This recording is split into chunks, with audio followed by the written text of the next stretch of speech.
From Russia, opposition leader and a fierce Putin critic Alexei Navalny has launched his presidential bid for next year's election despite knowing that he could be disqualified from the poll fray over his conviction in fraud case in 2014.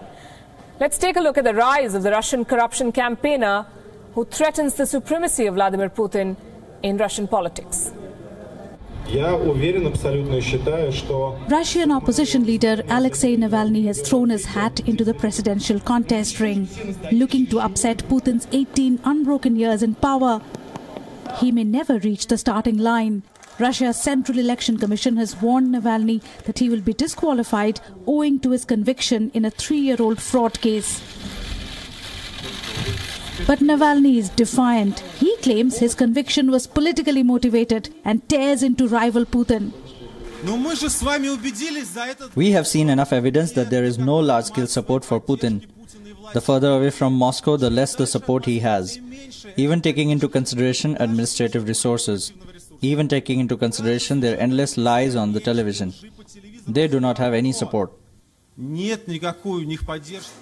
Sunday, Navalny cleared the first hurdle for taking part in the presidential race. He won the initial support of 742 people, above the minimum 500 required to initiate a presidential bid.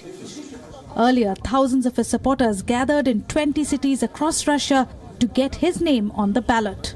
Navalny has been the leading voice behind the massive anti-Putin demonstrations in 2011 and 12. He won a name for exposing corruption by Russia's elite and hopes to capitalize on reports that Russia's billionaire oligarchs, known to be close to him, appear to be distancing themselves because proximity to the president is proving damaging to their business interests in the West. We are going to this election to win. I am certain that this election will be able to oppose the acting authority despite the disproportion in resources. Navalny could be swimming against the tide. Opinion surveys show Putin has an approval rating of 80%. Whether Navalny is disqualified or not, it looks like Putin is all set to win the election. Bureau Report, WION. And we have breaking news coming in right now on this story. Russia's election commission has formally barred opposition leader Alexei Navalny from running for president. So that puts paid to his efforts to challenge Putin at the March election. Joining us this evening, Nandan Unnikrishnan, Senior Fellow at the ORF, with us from New Delhi. We'll be joined by Dmitry Babich, political analyst from the Russian international news agency Sputnik. He'll be with us from Moscow. And Marcus Papadopoulos, expert on Russia, publisher and editor of Politics First, will be with us from London. Good evening, Nandan. What does this tell you? What does this public endorsement of 742 votes that he got really mean when the Russian Election Commission wouldn't let him contest? Well, the point is that as far as Russian law is concerned, he is a convicted criminal. And it was a given that he would not be allowed to contest. Now, the question was, would he be able to create enough public endorsement to rattle the Kremlin to reconsider that decision? Clearly, nothing spectacular has happened that requires them to readjust to any kind of current reality and allow Navalny to contest. Well, March is still 3 months away. Had he not been barred technically, did he stand a chance against Vladimir Putin? In my opinion, zero. Is it because he doesn't he doesn't match Putin politically, or is it because Putin does not let a political opposition flourish? No, the point is, in Russia today, with a majority of the middle class and the lower middle class, Putin is associated with stability. Political reform is associated with upheavals and disruption. Right now, given the political economic situation in Russia, I don't think anyone wants any kind of upheaval. And struggle for democracy, human rights, these are all things that are reasonably far away from the Russian mind. People at that level are more interested in where their next meal is coming from, will they get a salary raise, and things like that. And for that, I think in their minds, Putin is a safer bet. So this is an election only for appearance's sake. It's going to be Putin anyway.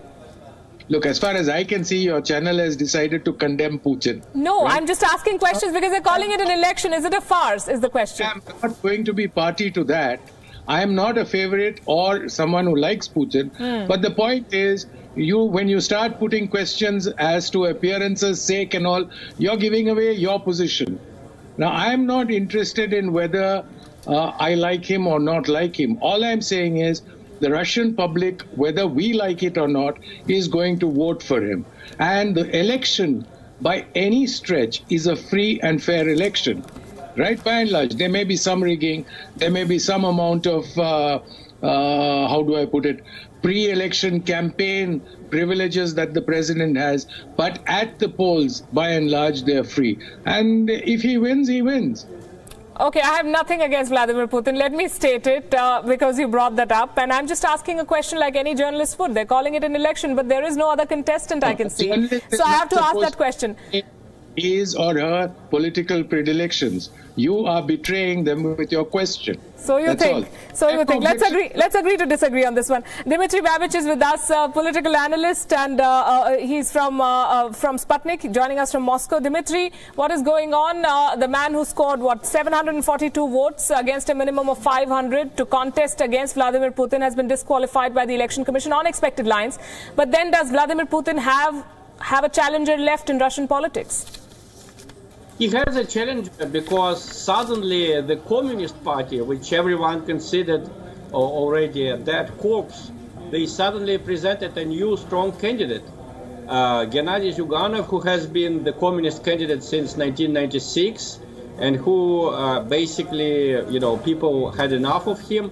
Suddenly, in the final stages of the campaign, he was replaced by Pavel Grudinin, the head of a very successful agricultural enterprise near Moscow, and his rhetoric is very appealing to the voters because he is against the pro-Western line of the finance minister, of the economics minister, the people whom Putin has been keeping in power for a long time.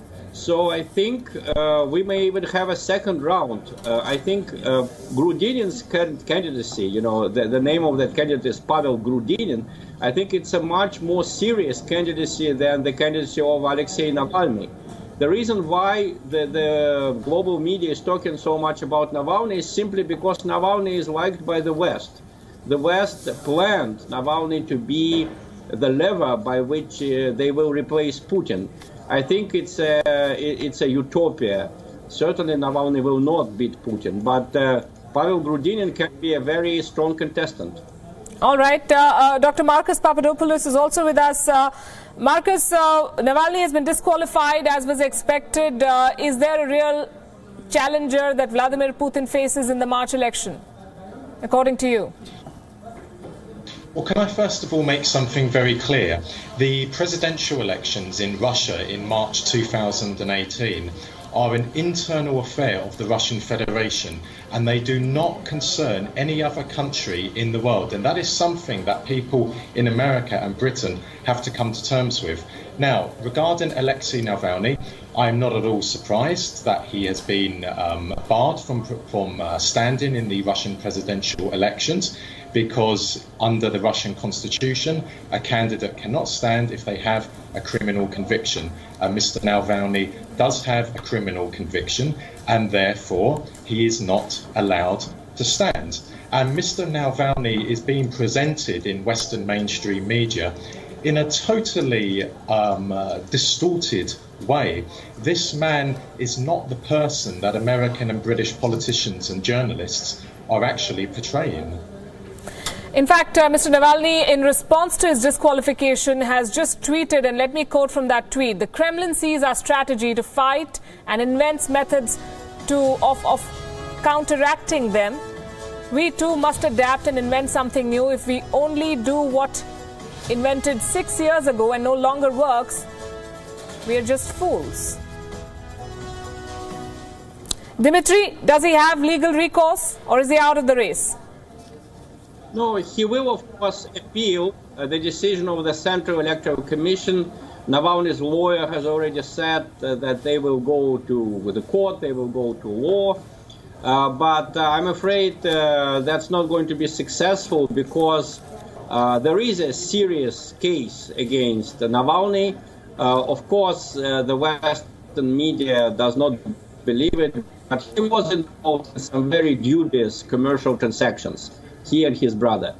And simply there is not much time left. However, what is interesting is that there are certainly different groups in the Kremlin, because Navalny has been allowed basically to campaign. During the last 4 months, he was campaigning, touring Russia, meeting the voters in various cities and towns, as usual, promising to put a lot of people in jail, promising to change Russia's internal and foreign. Right. Marcus, Putin has decided to run as an independent and not as a candidate of the United Russia Party, which is the Kremlin-backed party, and yet the United Russia Party says that he remains our face. So is there more than meets the eye? Why is he doing this?